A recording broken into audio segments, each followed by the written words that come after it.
Welcome to the second video in our Tailored Fit Alpha Muscle After 40 series, a series designed to give you all the awareness and most importantly, right knowledge that you can apply to become the best version of yourself. In our first video of the series, we looked at the best training split to be following when you're over 40.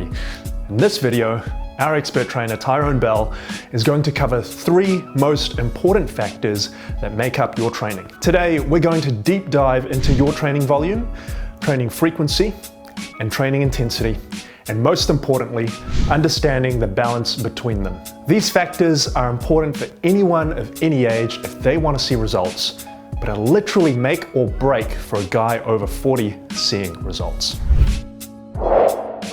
Right, so training frequency, volume, and intensity. The first thing to understand is everyone has individual needs for each of these, and these 3 factors will need to be adjusted as you move and progress through your training, as well as when you age. Now, the best way to understand this is with an example. If you are performing a training split that has the frequency set high, and by high, I mean training the same body part every second day, well, a full body training program would achieve this, where you train your entire body, all target muscle groups, each time you go into the gym. So in a 7-day period, you would hit every muscle group 3 to 4 times. This is the highest frequency that, in my opinion and experience, you can get away with before you would start running into recovery issues. The beauty of this is, with such high frequency, you don't need much intra-session volume at all to make progress. Because you are hitting a muscle group 3 to 4 times in a week, you will only need 1 to 2 working sets on each muscle group each session to elicit a growth response. When the training volume is that low, only 1 to 2 working sets per muscle group per session, the damage you inflict is also incredibly low. In turn, that means recovery is very efficient. And that's why you can get away with training the same muscle group every second day. You will get to a point though, because of the body's ability to adapt, that amount of frequency, even though very, very high, just isn't enough anymore to further a growth response. Your body has adapted. You don't have the option to increase frequency any further. You're already, frequency-wise, maxed out. You train hard every second day. You step that up any further and you will regress due to recovery issues. Your only choice now is to increase training intra-session volume. But with volume increases comes the increased recovery demands as well. So how do we manage this? If we are increasing the training volume, as in more working sets in a workout, you cannot continue training at the same high frequency. I mentioned in the last video that as your training volume increases, your training frequency must be adjusted. So if we were training full body before with 1 to 2 working sets per muscle group, you could afford that high frequency of every second day hitting the same muscle group. If results have slowed because your body has adapted to the high frequency stimulus, and we need to increase intra-session volume, say moving from that 1 to 2 working sets to 3 to 4 working sets, basically doubling the workload, then that split of every second day will need to look more like every 3rd day instead, so we get an extra day of rest between sessions. This is where you may call on an upper-lower body training split. Training your upper body one day, lower body the next, rest the next day, then repeat. So understand here that the frequency compared to the full body split has decreased, but the intra-session workload per muscle group has increased. Now, this will work again, stimulating the required growth drivers, likely for some time. But again, at some stage down the track, results again will start to slow and eventually stop.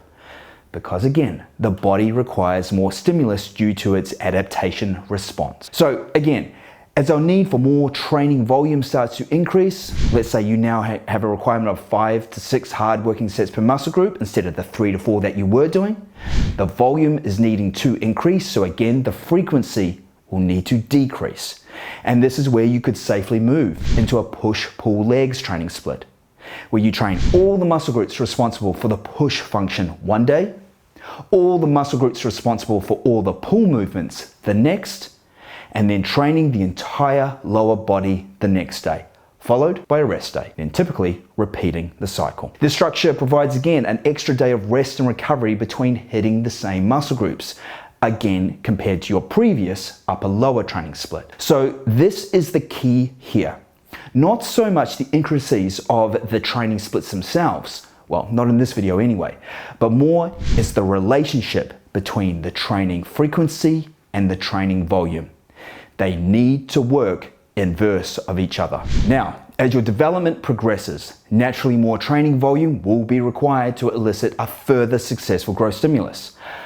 Be aware though, there is most definitely an upper limit to volume, and a key influencer of that is age. But we'll cover that in a future video alone, because there is most definitely things you can do to lessen the effects aging has on this, and most definitely deserves a video of its own. So the next question is, where does intensity come into the equation?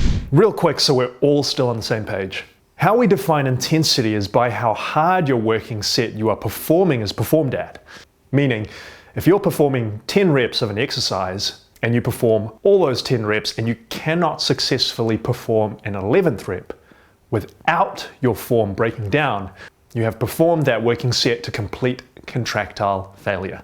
You have performed that set at the highest intensity that you can without assistance. There are methods you can employ into your training that gives you the ability to go beyond failure. Such techniques like drop sets and partial reps and other specific intensifiers. We're not going to cover those in this video. What they are and their place within your training is a whole nother topic for a whole other video.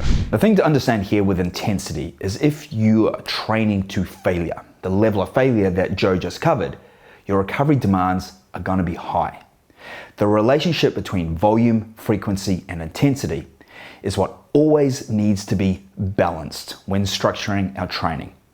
We know that as training frequency increases, volume decreases.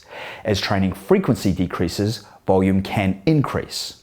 While intensity, well, that needs to scale up or down depending on mainly your individual recovery capabilities. If your recovery capabilities are amazing, we can afford to perform a greater volume of high intensity working sets, because the more sets that you can take to failure, the more stimulus for growth you will generate. But if your recovery capabilities aren't amazing, then performing too many contractile failure reaching sets, too much intensity and too much volume together, you're going to regress. Because obviously, it's in our best interests to do what we can to support and have our recovery capabilities as high as possible, to then in turn be able to employ higher levels of both intensity and volume to generate a greater growth stimulus. The next logical and very important question is, what are the influences that affect our individual recovery factors? Now, there's definitely a large number of influences that affect our individual recovery capabilities. And that's something I want to go into deeper in a future video because it is so important. But the biggest influencer that I consider and sits on top of all the influencing factors is your calories. If you are in a consistent calorie surplus, your recovery is going to be efficient.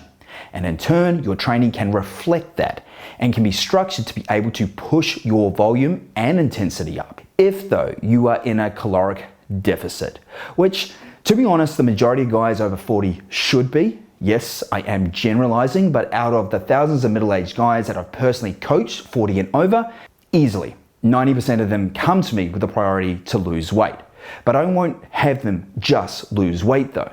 Our focus is always, yes, drop the body fat, but do everything we can to structure factors to facilitate lean muscle development as well through body recomposition.